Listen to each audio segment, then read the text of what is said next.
안녕하세요. 한의사 강용혁입니다.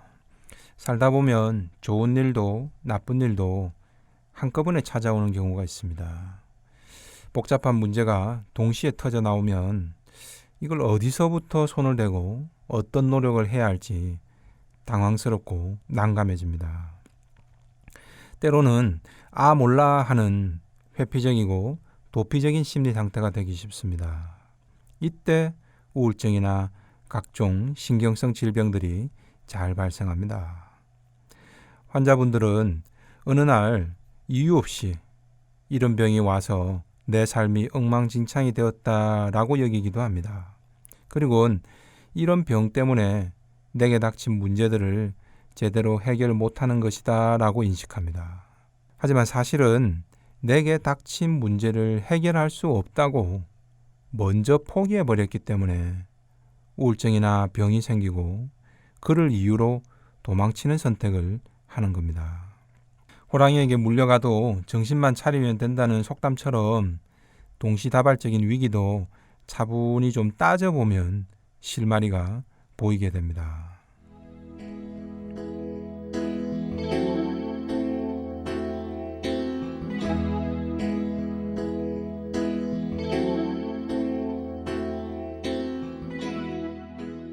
오늘은 앞이 안 보이는 골치 아픈 문제들이 한꺼번에 닥쳐서 힘든 중년 남성 K씨의 예를 살펴보겠습니다.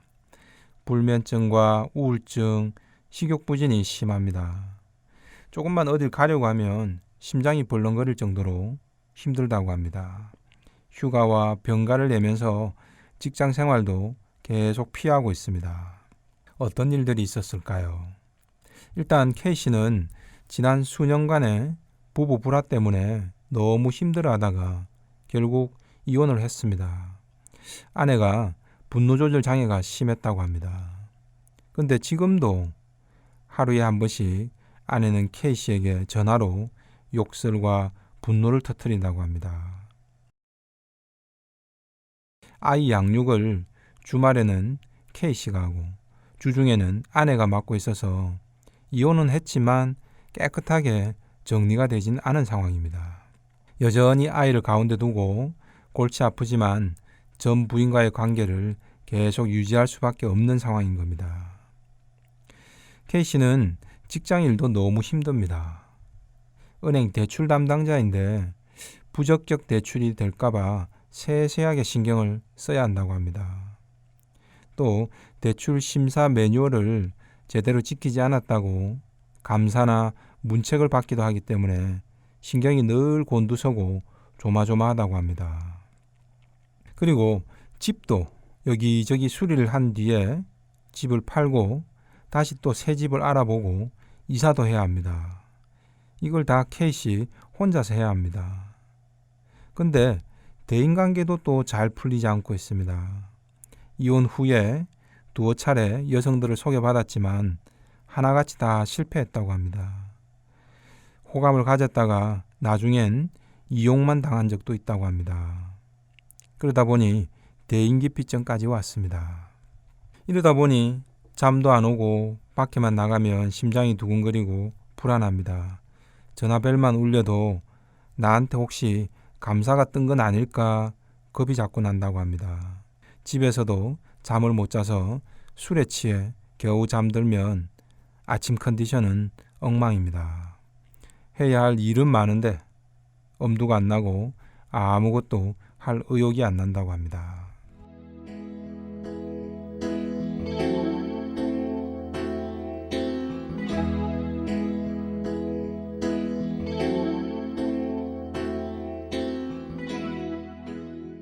K씨는 분명 최근에 안 좋은 일들을 이렇게 연속적으로 너무 많이 겪었습니다.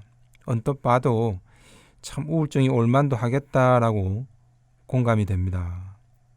K씨 역시 자신에게 이렇게 안 좋은 일들이 한꺼번에 닥쳤으니 우울증과 불면증이 온 것이다 라고 여깁니다.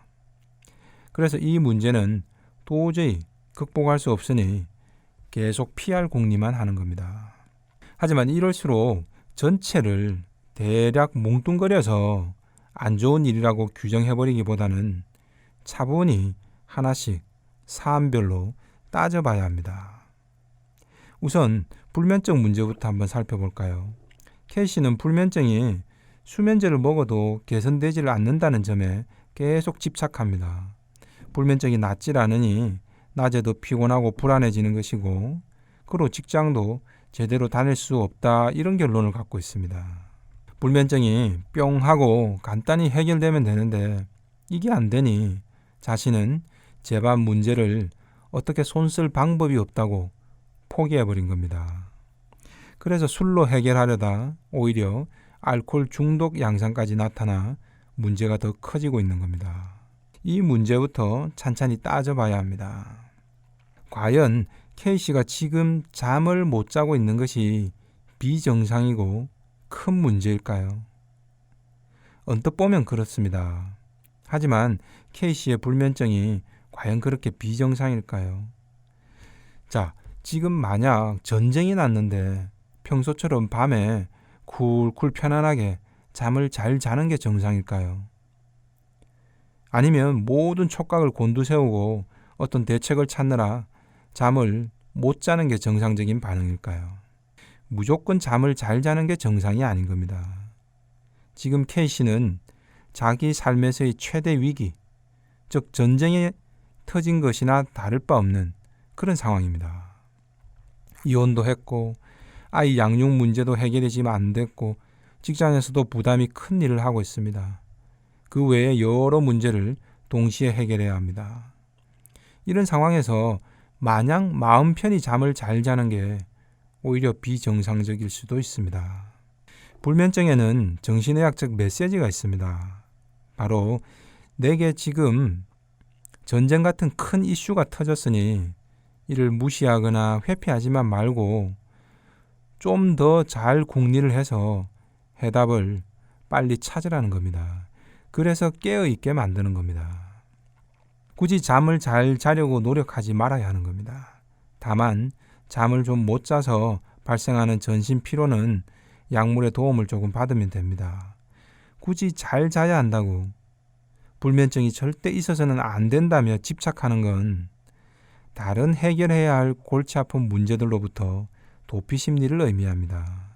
그냥 잠이 안 오면 아이 문제를 어떻게 할까? 직장 일은 어찌할까? 집은 어떻게 수리를 할까? 이렇게 내게 닥친 삶의 과제들을 더 부지런히 구체적으로 궁리할 필요가 있는 겁니다. 그러면 오히려 잠이 더 잘 오게 되어 있습니다. 근데 당장 잘 자야 한다며 수면제나 술까지 자꾸 먹으면 잠은 더 안 오게 됩니다.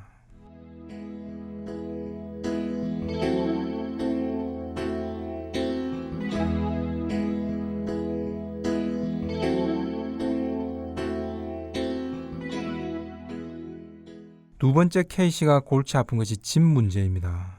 집이 너무 춥기도 하거니와 전 아내와 함께 살면서 안 좋았던 기억들이 있는 집이기 때문에 이 집을 빨리 팔고 떠나버리고 싶다는 겁니다. 그러면 부동산에 집을 내놓으면 끝입니다.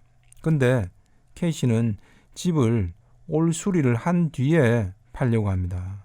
그래야 더 비싼 값을 받을 수 있기 때문이죠. 그러자니 다시 인부들을 다 알아보고 일꾼들을 직접 K씨가 다 부리고 하려니 또 엄두가 안 나는 거죠. 그래서 이 문제도 그냥 몰랑 이러고 도망치고 싶은 겁니다. 그러나 이 문제 역시도 찬찬히 따져보면 꼭 회피해야 할 일이 아님을 자각할 수 있습니다. 우선 왜 집을 팔고 사려고 하는가? 그리고 왜 복잡하게 집수리까지 하려고 하는가? 이것이 과연 고통스러운 것인가?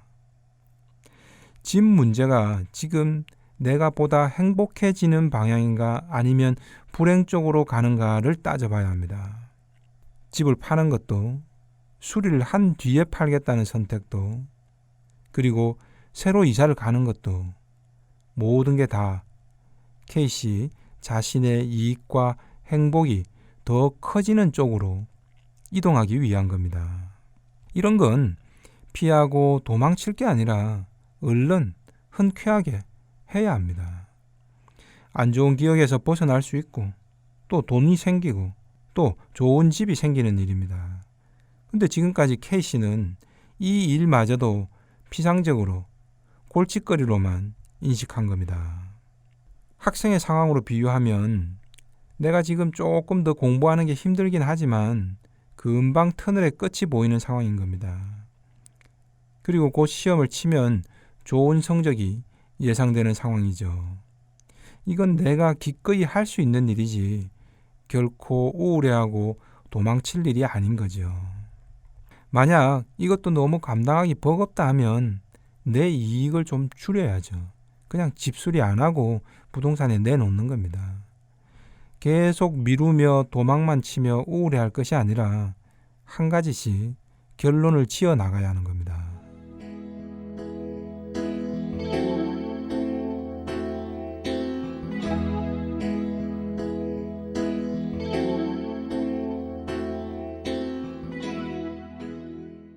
자, 세 번째 문제는 직장에서의 불안입니다.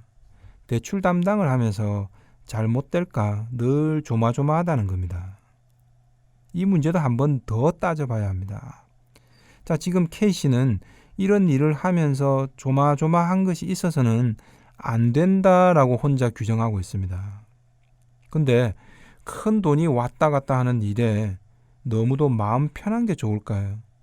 은행 일뿐만 아니라 살면서 감당기 어려운 큰 사고들은 어떤 때 일어날까요? 대부분은 믿거니하고 대충 방심했던 경우들입니다. 이럴까 저럴까 조마조마해 하면서 결정한 일들은 오히려 크게 후회스러운 사건 사고는 발생하지가 않습니다.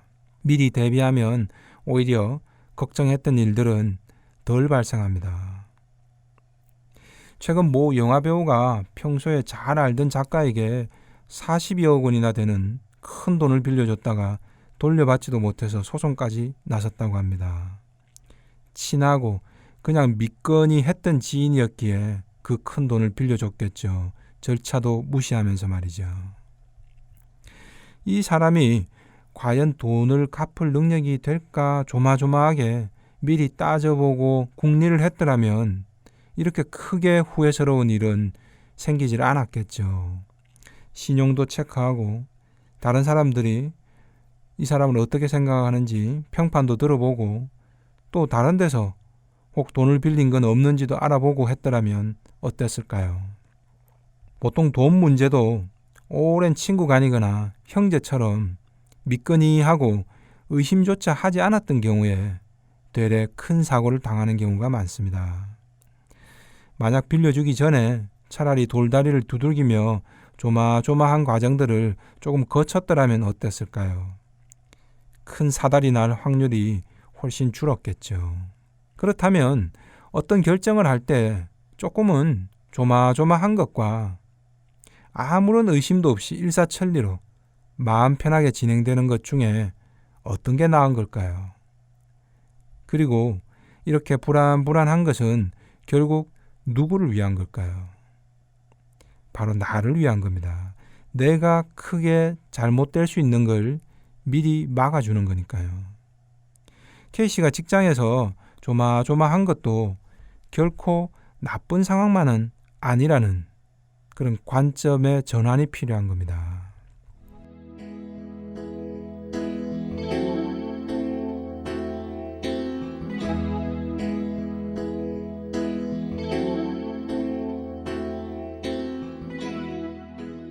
K씨의 대인관계도 마찬가지입니다. 새로운 이성을 다시 만날 때도 겉만 대충 보고 그냥 믿거니 할 것이 아니라 면면을 꼼꼼히 따져봐야 했던 겁니다.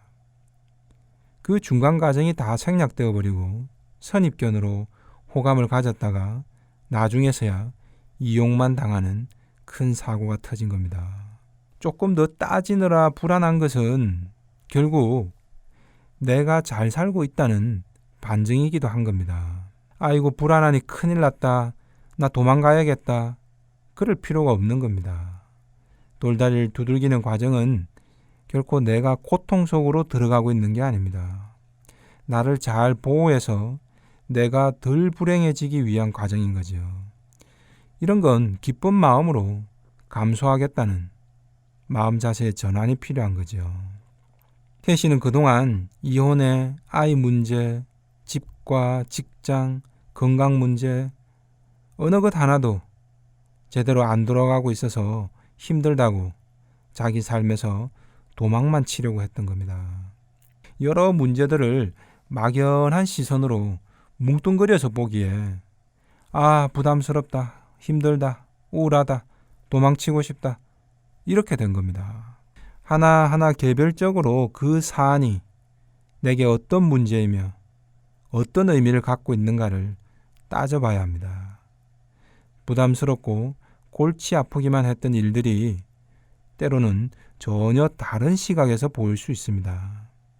새로운 시각에서 그나마 쉬운 것부터 하나씩 해결하면 됩니다. 자연스럽게 부담이 줄어들고 그러다 보면 건강도 회복되고 위기의 순간도 넘어가고 새 출발도 할 수 있겠지요.